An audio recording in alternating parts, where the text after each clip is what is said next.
दोस्तों, हिंदू धर्म में शादीशुदा महिलाओं के लिए मांग में सिंदूर लगाना सुहाग का प्रतीक माना जाता है, जिसके बिना शादीशुदा महिलाओं का 16 श्रृंगार अधूरा माना जाता है। लेकिन क्या आप ये जानते हैं कि मांग भरने की ये प्रथा कब से शुरू हुई, या फिर क्या आप उस कहानी को जानते हैं कि मांग में सिंदूर लगाने की प्रथा कहां से शुरू हुई? साथ ही क्या आप ये भी जानते हैं कि मांग भरने का वैज्ञानिक महत्व क्या है? दरअसल आपने और हमने अब तक सिर्फ यही सुना है कि माता पार्वती और माता सीता जी अपने अपने पतियों की लंबी आयु के लिए मांग में सिंदूर लगाती थीं और तब से ही ये चलन शुरू हुआ था। लेकिन ऐसा नहीं, इसके पीछे एक बड़ी रोचक पौराणिक कथा भी है। कहानी के अनुसार जब भगवान सृष्टि की रचना कर रहे थे तो उन्होंने वीरा और धीरा नाम के युवक और युवती को बनाया और उनकी खूबसूरती भी सबसे अधिक थी। इनमें से पुरुष वीरा काफी बहादुर और वीर था, जबकि स्त्री धीरा में दिखने में सुंदर और बहादुर भी थी। दोनों का आपस में विवाह होने के बाद दोनों एक दिन साथ में शिकार पर निकले, लेकिन पूरा दिन उन्हें कुछ नहीं मिला। हारकर दोनों को कंदमूल खाकर ही गुजारा करना पड़ा और दोनों पहाड़ पर ही सो गए। प्यास लगने पर वीरा पास के जलाशय से पानी लेने गया और धीरा वहीं बैठकर उसका इंतजार करने लगी। उसी वक्त रास्ते पर वीरा पर कालिया नाम के शख्स ने हमला कर दिया, जिसके बाद वीरा घायल होकर जमीन पर गिर पड़ा।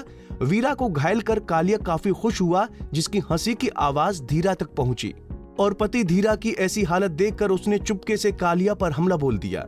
इतने में वीरा को भी होश आ गया। बस फिर क्या था, पत्नी की इस वीरता को देखकर वीरा ने धीरा की मांग अपने खून से भर दी। बस इसी समय से मांग में सिंदूर भरने की प्रथा शुरू हो गई। इसीलिए इस प्रथा को पूरा करते हुए आज भी महिलाएं पति की लंबी उम्र और रक्षा के लिए मांग में सिंदूर लगाती हैं। बात अगर मांग में सिंदूर लगाने के धार्मिक महत्व की करें तो हिंदुओं का मानना है कि सिंदूर लगाने से देवी पार्वती अखंड सौभाग्यवती होने का आशीर्वाद देती हैं। कहते हैं महिलाएं पति की लंबी उम्र की कामना के लिए मांग में सिंदूर भरती हैं।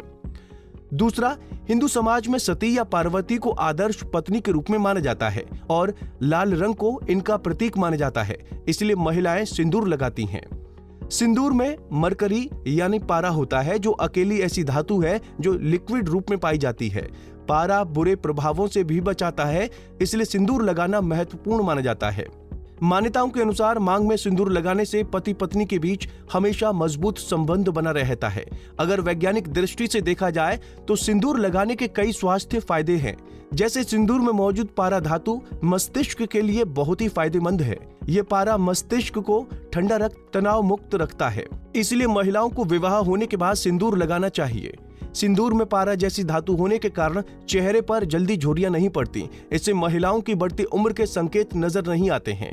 इतना ही नहीं, माथे पर सिंदूर लगाने से रक्तचाप नियंत्रित रहता है। सिंदूर शादी के बाद लगाया जाता है क्योंकि ये रक्त संचार के साथ ही यौन क्षमताओं को भी बढ़ाने का भी काम करता है।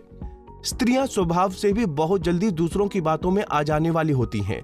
ऐसे में माथे के इस भाग में सिंदूर लगाने से स्त्रियों का मन संतुलित रहता है। इसके अलावा तनाव के कारण सिर दर्द, अनिद्रता की शिकायत भी सिंदूर लगाने से दूर होती है। तो दोस्तों, उम्मीद है अब आपको समझ में आ गया होगा कि आखिर सिंदूर लगाने की वजह क्या है। साथ ही आपने वो पौराणिक कहानी भी सुनी। आपको कहानी और ये हमारी जानकारी कैसी लगी, कमेंट करके जरूर बताएं।